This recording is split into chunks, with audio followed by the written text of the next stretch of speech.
그 외에 또 최근에 그 동기부여 이론들에 대해서도 좀 살펴보도록 하겠습니다. 먼저 그 자기 효능 이론이 있는데요. 사회 인지 이론, 사회 학습 이론으로도 많이 알려져 있습니다. 네, 이 자기 효능 이론은 이제 자신이 어떤 임무를 수행할 수 있다고 믿는 개인의 믿음에 대한 이론인데요. 이 자기 효능감이 높을수록 자기 자신에게 이 성공할 수 있다라고 하는 그런 능력, 성공할 수 있는 능력이 있다라는 자신감이 높다라는 것이죠. 그래서 이제 힘든 상황이 왔을 때 자기 효능감이 낮은 사람들은 노력을 아예 안 하거나 또는 좀 덜 하거나 이럴 수 있는 반면에 이 자기 효능감이 높은 사람은 그 도전을 좀 이겨내기 위해서 노력을 한다라는 것이죠. 이 자기 효능감은 이제 효능감이 높은 사람들이 이 자신의 업무에 대해서 더 몰두를 하고 그래서 더 훌륭한 성과를 내면서 또 결과적으로는 효능감이 더 높아지는 이 선순환 구조를 만든다라는 것입니다. 이 한 연구에서는 이 자기 효능감이 주의 집중의 수준에도 좀 연관이 있다. 그래서 업무 성과로 이어질 수 있다라는 어떤 그런 추가적인 설명을 하기도 했습니다. 이 목표 설정 이론하고 또 이 자기 효능 이론, 이것은 이제 서로 경쟁하는 관계는 아닙니다. 이 서로 이제 보완을 해주는데요. 경영자에게 어떠한 그 어려운 목표를 좀 경영자로부터 이제 부여받는 그 직원들 있잖아요. 이런 직원들은 이제 자기 효능감이 높을 것이고 또 스스로의 수행에서도 더 높은 목표를 설정한다는 것이죠. 왜냐하면 이 사람들에게 어려운 목표를 부여하는 것이 이 그들에 대한 신뢰를 나타내기 때문인 것입니다. 자기 효능감을 그렇다면 향상시킬 수 있는 방법, 이게 뭐가 있을까에 대해서 이제 엘버트 반두라라는 분이 이제 이 자기 효능 이론을 이제 발표를 했었는데 이 네 가지 방법을 좀 제시를 했습니다. 첫 번째는 이제 능동적 숙련입니다. 그리고 두 번째는 대리 모델, 세 번째는 언어적 설득, 그리고 네 번째는 각성이 있는데요. 가장 중요한 부분이 바로 이 능동적 숙련입니다. 직무에 관련된 그 경험을 얻는 것이 이제 가장 중요하다는 것이고요.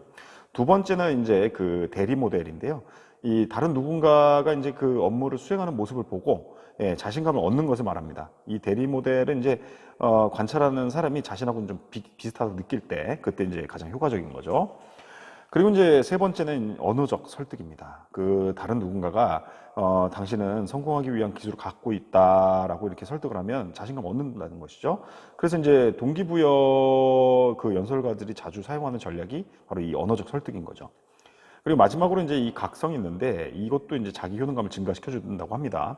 이 각성은 이제 그 막 열기를 막 이렇게 돋우어가지고 마음을 좀 준비를 시키기도 하고 또 업무를 좀 수행할 수 있다라는 그런 의지를 좀 느끼게 하고 또 더 훌륭한 성과를 내기도 한다라는 것이죠. 하지만 이제 업무가 그 좀 안정적이고 차분한 상태를 필요로 한다라고 하면은 각성이 오히려 이제 업무를 좀 막 서둘러서 처리하게 만드는 점 때문에 자기 효능감을 향상시킴에도 불구하고 오히려 업무를 좀 방해할 수도 있다라는 것입니다. 그 반두라의 목록에서는 이제 그 지능하고 성격은 좀 빠져 있습니다. 그렇지만은 이제 지능과 성격 이 부분도 그 자기 효능감을 향상시킬 수 있습니다. 뭐 똑똑하고 성실하고 정서적으로 안정된 이런 사람들은 그렇지 못한 다른 사람에 비해서 자기 효능감이 높을 가능성이 매우 높죠. 그래서 이제 많은 연구자들이 기존 연구들이 주장했던 것만큼 자기 효능감이 중요하지 않다라고 좀 주장하기도 합니다. 그러니까 이제 이 사람들의 입장에서는 어떤 그 유능한 사람이 자신감 있는 성격을 지닌 경우에 의한 어떤 부산물적인 측면이 있다라고 보는 것이죠.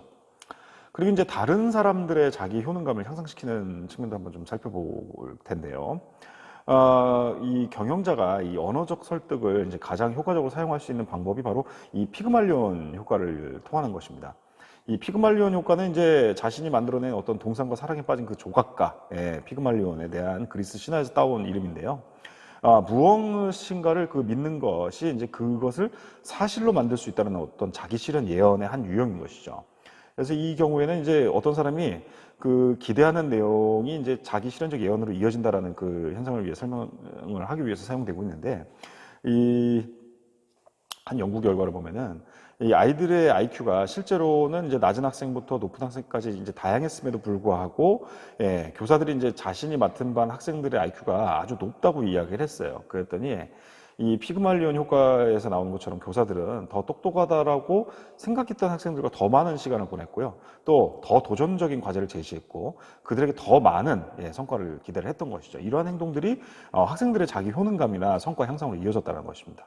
이 전략이 이제 조직, 뭐 직장 이런 데에서도 많이 사용되고 있는데 이 리더하고 부하 직원들 사이에 관계가 강할 때 그 더 효과가 증대된다라는 그런 결과들이 존재한다는 것이죠. 이 훈련 프로그램들은 이제 사람들이 이제 기술을 좀 훈련하고 발전시킬 수 있게 함으로써 이제 그 능동적 훈련을 좀 사용을 하는데요. 이 훈련이 효과가 있는 이유 중 하나는 이제 훈련 과정이 이 자기 효능감을 높여주기 때문입니다. 그래서 이제 훈련 과정에 이 상호작용이 포함이 되어 있고 피드백이 제공될 때 특히 더 이제 효과가 크다라는 것이죠. 이 자기 효능감이 높은 사람들은 이제 훈련 프로그램에서 더 많은 것을 얻기도 하고요. 또 훈련 내용을 실제 업무에 적용하는 이 학습 전이를 일으킬 가능성도 더 높다고 합니다. 그리고 이제 살펴볼 것이 바로 이제 강화 이론인데요. 이 목표 설정은 이제 인지적인 측면에서 이제 행동에 접근하고 또 이제 사람들의 그 의도가 그들의 행동을 이끈다고 주장합니다. 반면에 이제 이 강화 이론, 이 reinforcement theory라고 하는데 이것은 이제 행동주의적 관점을 좀 취하고 있고 강화가 그 행동에 영향을 미친다고 주장을 하고 있습니다. 물론 이제 이 두 이론이 철학적으로 이제 대척점에 있죠. 그렇긴 한데 이 강화 이론을 좀 주장하는 사람들은 이제 행동이 환경에 의해서 생겨난다고 이제 생각을 합니다.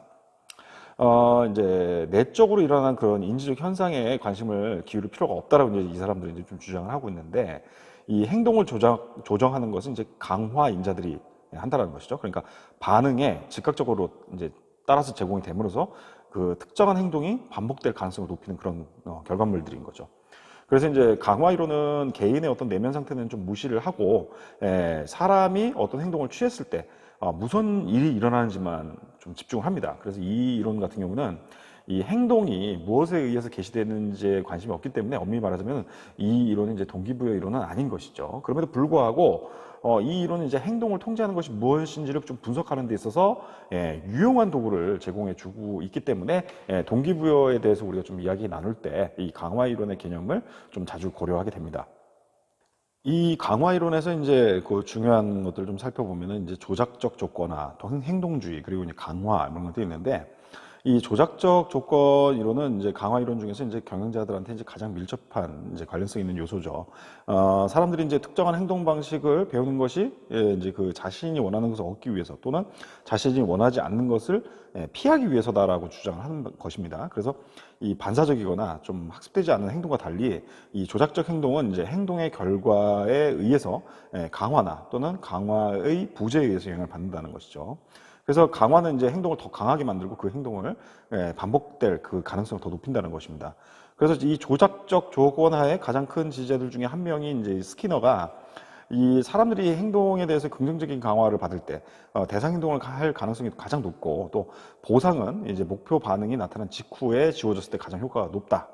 가장 효과가 있다라고 보고 있고 이 보상이나 처벌이 따르지 않는 행동은 반복될 가능성이 낮다라는 사실을 밝혀냈습니다. 그래서 조작적 조건화는 이제 스키너가 주장했던 이제 행동주의라는 더 넓은 개념의 일부였고요. 이 행동주의는 이 생각이 개입하지 않는 방식으로 행동이 자극에 따라서 나타난다고 주장하는 것이죠. 스키너가 주장했던 이제 극단적인 그 행동주의는 이제 행동의 원인에서 느낌, 생각, 그리고 기타적인 정신적인 요인은 제외하고요. 쉽게 말하자면 이제 그 행동주의에 따르면 이제 사람들은 자극과 반응을 연관시키는 방식의 학습을 하지만 그 연결에 대한 사람들의 어떤 자각은 연관성이 없다라는 것입니다. 사회학습 이론과 강화에 대해서 좀 살펴보겠습니다. 사람들은 이제 어떤 내용을 들어서 이제 학습을 할 수도 있지만 다른 사람한테 일어나는 어떤 일들, 이런 것들을 이제 우리가 직접 보죠. 관찰을 하고 또 어떤 일을 직접 경험하는 것을 통해서도 이제 학습할 수가 있죠. 그래서 우리가 이제 학습하는 것 대부분은 이제 부모나 선생님, 뭐 동료, 영화, 뭐 TV, 뭐 이런 뭐 내 직장에서의 상사 이런 모델들을 관찰할 때 얻어진다는 것입니다. 그래서 우리가 이제 관찰이나 경험을 통해서 이 학습할 수 있다는 이 관점이 바로 이제 사회학습 이론이라고 합니다. 소셜 러닝 테오리라고 하죠. 이 사회학습 이론은 이제 행동에 따르는 결과에 의해서 행동이 결정된다고 본다는 점에서는 이제 조작적 조건하고 연장선상에 있죠. 이 이론은 이제 관찰을 통한 학습과 지각의 중요성을 인정을 합니다. 그래서 이 사람들은 그 객관적인 결과 자체가 아니라 자신들이 결과를 지각하고 정의하는 방식에 따라서 반응한다는 것이죠. 또 이제 공정성 이론, 조직 정의에 대해서 좀 살펴보도록 하겠습니다. 예, 뭐 이제 한 예를 좀 들면요, 이제 어떤 한 학생이 있어요. 그래서 이제 뭐 학부에서 이제 뭐 전공을 하고 업무 경험 좀 쌓기 위해서 뭐 어느 금융부서에 그래서 이제 인턴십을 하게 됐어요. 그랬더니 이제 뭐 한 시급으로 봤을 때 한 15,000원 정도를 받는 거였는데 뭐 다른 동료들, 다른 친구들의 어떤 인턴십을 하는데 받는 그 금액보다 이제 커서 굉장히 만족스러워 하는 거죠. 근데 반면 또 이제 어떤 분은 이제 뭐 대학 졸업하고 이제 같은 부서에서 이제 중간 관리자로 일을 하고 있는데 뭐 시간당 30달러를 30 그러니까 3만 원 정도를 받고 있는 거예요. 그런데 여기에 대해서 별로 이제 만족스럽지 못하다고 생각을 하는 거죠. 예를 들면 동종업계의 다른 관리직이 받는 그런 임금에 비해서 예, 훨씬 적다라고 생각하면서 이제 이게 공정하지 않다라고 하면서 이제 불만을 표시하는 거죠. 난 진짜 열심히 일하고 있는데 난 그만큼 못 벌고 있다. 예, 라고 하면서 이제 경쟁사로 이직을 해야 되겠다. 뭐 이런 생각을 할 수 있다라는 것이죠. 그러니까 이 절대적으로 봤을 때 앞에 말씀드렸던 이제 그 인턴십 같은 경우는 이제 15,000원, 시급 15,000원 받으면서 일을 하고 있고 또 다른 계정 이 관리직으로 일하는 경우에는 이제 3만 원 정도를 받고 있는데 이럴 때 이제 근데 동기 그 뭐라고 하죠? 만족도가 이제 다른 거예요. 이것에 대한 현상을 설명할 수 있는 게 바로 이 공정성 이론입니다. 네. 그리고 이제 좀 더 넓게 보면은 이 조직 정의에서 이제 그 조직 정의에 대한 원칙에서 그 이러한 현상을 좀 설명할 수 있는 것들을 좀 찾아볼 수가 있는데요. 이 공정성 이론에 따르면은 이제 직원들은 그 자신들의 어떤 그 업무를 통해서 이제 얻는 것들 있잖아요. 뭐 임금이라든지 승진, 뭐 인정, 뭐 이런 것들, 예, 그런 것들에 대한 그런 것들, 이런 결과들을 갖다가 자신이 업무에 투입한 것들 있잖아요. 뭐 노력이 될 수도 있고 경험, 뭐 교육 많죠. 네, 이런 투입한 것들과 비교한다는 것입니다. 그래서 이 사람들은 이제 결과 대 투입, 그러니까 우리 뭐 ROI라고도 뭐 하고 뭐 이러잖아요. 이런 결과 대 투입의 비율을 다른 사람들, 또 특히 동료 내지는 동종업계에 근무하고 있는 사람, 뭐 같은 직종에 근무하고 있는 사람들하고 그 비율을 비교한다는 것입니다. 그래서 이 비율을 비교해서 공정하다 아니다를 따져본다라는 것이죠. 그래서 이제 공정성 이론에 따르면 이제 그 불공정성을 인식한 직원들 있잖아요. 이 사람들은 이제 6가지 중에 하나를 선택을 한다는 것입니다. 첫 번째가 이제 투입을 변화시킨다는 거죠. 그러니까 임금이 낮으면요, 노력을 덜 하고요. 임금이 높으면 일을 더 한다는 겁니다. 두 번째는요, 결과의 변화입니다. 예를 들면 성과급이 적용되는 직원의 경우에는 이제 질을 낮추고 이제 생산력을 늘리는 방법으로 이제 봉급을 늘릴 수도 있죠. 그런 겁니다. 그리고 이제 세 번째는 자기 인식을 왜곡하는 겁니다. 뭐 예를 들면은 내가 난 적당한 속도로 일하고 있다고 생각해 왔는데 이제 보니 남들보다 열심히 일하고 있었어. 뭐 이렇게 인식을 아예 왜곡시키는 경우도 있고 남에 대한 인식을 왜곡시키는 것도 있습니다. 그래서 뭐 동료라든지 타인이 뭐 내가 생각했던 것보다 뭐 잘 벌지 못하는 것 같네 그 사람 뭐 이렇게 볼 수도 있는 거고요. 비교 대상을 바꾸기도 합니다. 예를 들면은 뭐 내가 그 친구보다는 돈을 잘 벌지 못하지만은 그래도 내가 뭐 우리 아버지가 내 나이 때보다는 훨씬 많이 벌고 있다. 뭐 이렇게 바꾸는 거기도 하고요.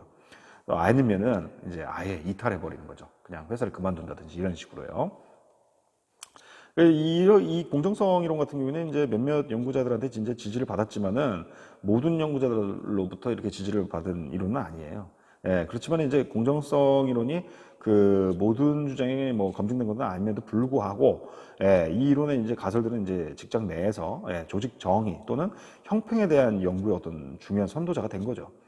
이 조직 정의는 이제 권위와 이제 결정권이 있는 사람들이 그 자신들을 어떻게 대하는지에 대해서 직원들이 느끼는 방식에 전반적인 관심을 갖는데요. 대부분의 경우에는 이제 직원들이 스스로 얼마나 공정하게 대우를 받고 있는지를 평가한 내용이 고려됩니다. 그래서 조직 정의와 좀 관련된 몇 가지 좀 주제들을 살펴보도록 하겠습니다. 그 첫 번째가 이제 분배 정의예요. 그래서 이제 직원이 이제 받는 그 임금 있잖아요. 또는 뭐 임금, 뭐 또는 뭐 인정, 뭐 이런 것들, 이런 보상에 대한 공정성에 이제 초점을 두고 있습니다. 그래서 이제 이 보상은 좀 다양한 방식으로 분배가 될 수가 있죠. 뭐 예를 들면 뭐 이 임금이 이제 인상이 되는 게 모든 직원한테 똑같이 돌아갈 수도 있고 또 어떤 직원이 돈을 가장 많이 필요로 하는지에 따라 따를 수도 있고 그래서 이제 공정성 이론을 다룰 때 이제 뭐 얘기도 했지만은 그 직원들이 이제 보상이 평등하게 분배될 때 이제 가장 공정하게 인식한다고 합니다.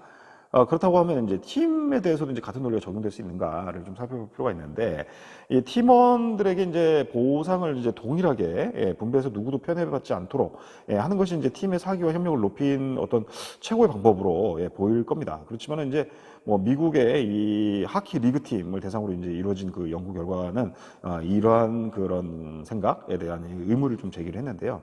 이 연구에서는 이제 팀원들의 노력 있잖아요. 뭐 경기에서 이제 선수들이 보여준 그런 뭐 능력, 이런 것들에 기반을 두고 보상을 좀 달리하는 것이 오히려 이제 더 훌륭한 선수들을 좀 끌어들이기도 했고, 또 그나마 또 그들이 그 팀에 이제 남아있을 확률도 높였다고 보고요. 또 그러면서 팀 전체의 어떤 성과도 높였다라는 연구 결과가 있습니다. 그러니까 성과에 따라 보상하는 게, 분배하는 게 또 더 나을 수도 있다라는 그런 시사점이 있는 거죠. 또 이제 절차 정의가 있습니다.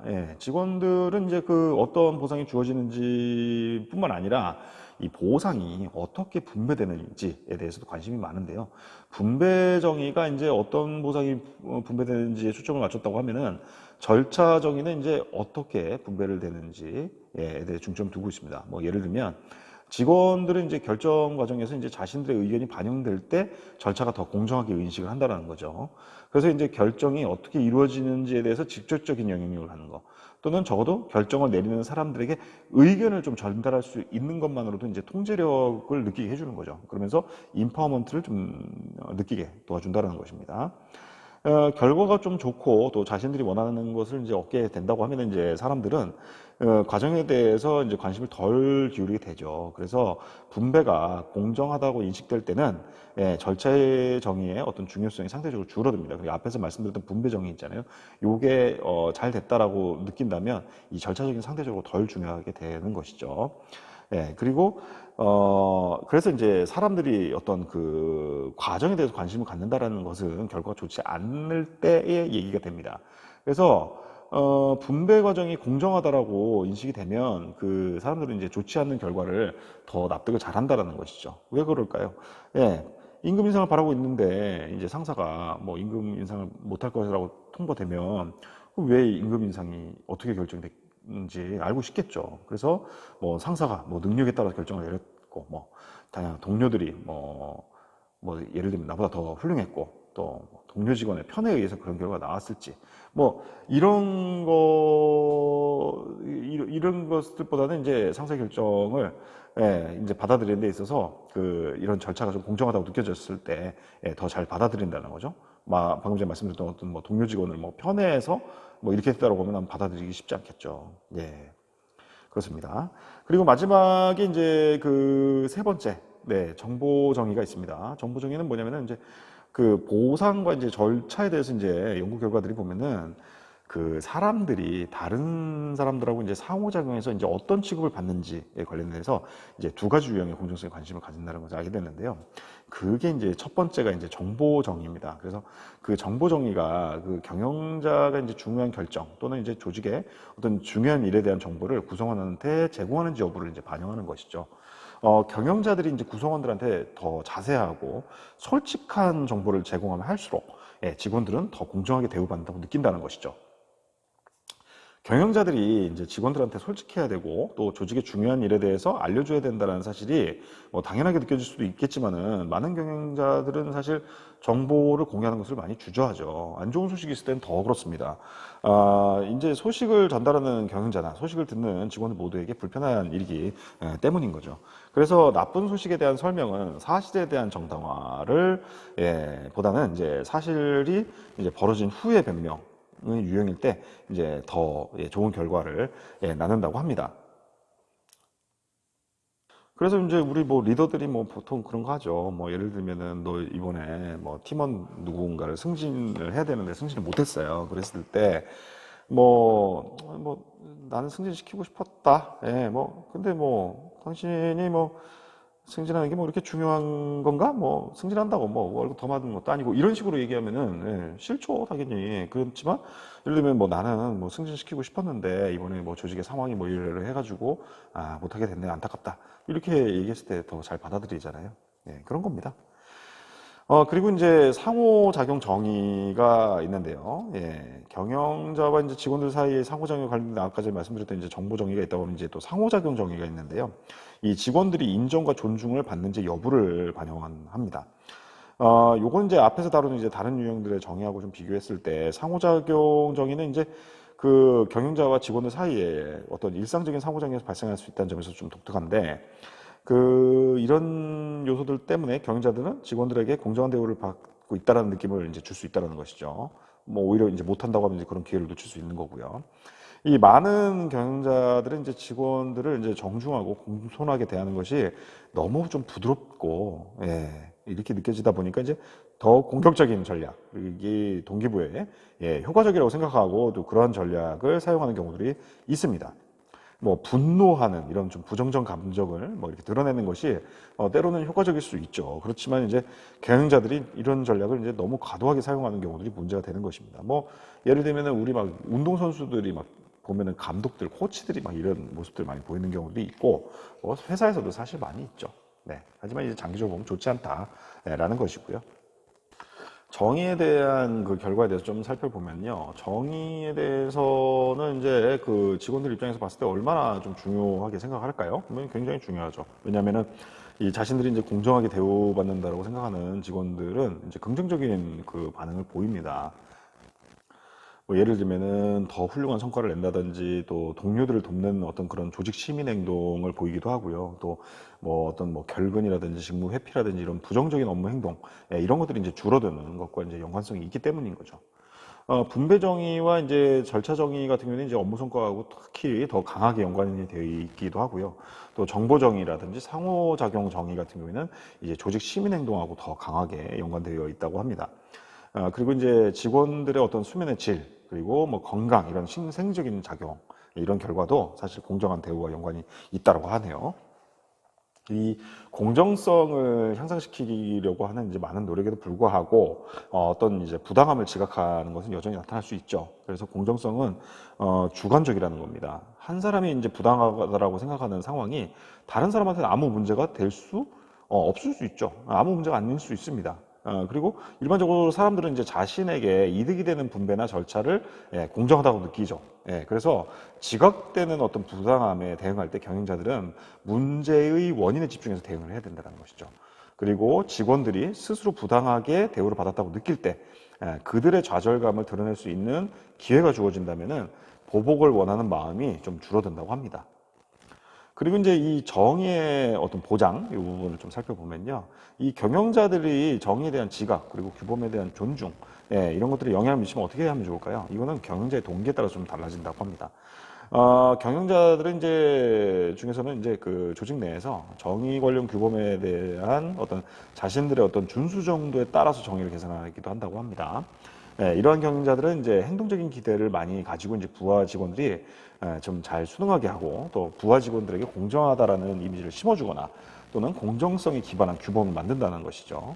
그리고 또 다른 경영자들은 감정적인 요인에 의해서 정의로운 결정을 내릴 수도 있습니다. 긍정 정서가 높고 또 부정 정서가 낮을 때 공정하게 활동할 행동할 가능성이 높다라는 것이죠. 조직의 입장에서는 이제 경영자들이 행동을 통제하기 위해서는 이제 정의와 관련된 강력한 가이드라인을 사용하고 싶을 수도 있지만 이런 정책이 뭐 항상 효과적인 것은 아닙니다. 경영자들에게는 이제 재량보다는 제약이 더 많아지면 정의에 대한 개선을 실행하는 경영자들은 이제 공정하게 행동할 가능성이 더 높아지지만 자신들의 어떤 정서에 이끌렸던 그런 경영자들은 자신에게 더 많은 재량이 주어졌을 때 더 공정하게 행동할 수도 있다는 것이죠. 이 문화와 정의를 좀 살펴보면요. 다양한 국가에서 이제 절차적 정의에 관련해서 비슷한 기본적인 원칙이 존중받고 있습니다. 전 세계의 뭐 직원 모두 나이에 대한 보상보다는 성과, 능력에 대한 어떤 보상을 선호한다는 것이죠. 하지만 이제 투입과 보상은 다양한 나라에서 이제 서로 다른 가치를 부여를 하고 있는데요. 정의에 대한 차이를 이야기할 때 호스테드 그 문화적 차원 기억나시죠? 예. 이 32개 나라에서 이제 19만 명의 이상의 직원을 대상으로 실시한 이 연구에서는 개인주의적이고 여성적이면서 또 불확실성 회피가 높고 또 권력 격차가 작은 나라에서는 정의에 대한 지각이 가장 중요하다고 여겨졌다고 합니다. 조직에서는 이제 정의에 대한 이러한 기대치에 맞춰서 이제 그들의 프로그램을 좀 수정할 수가 있는 거죠.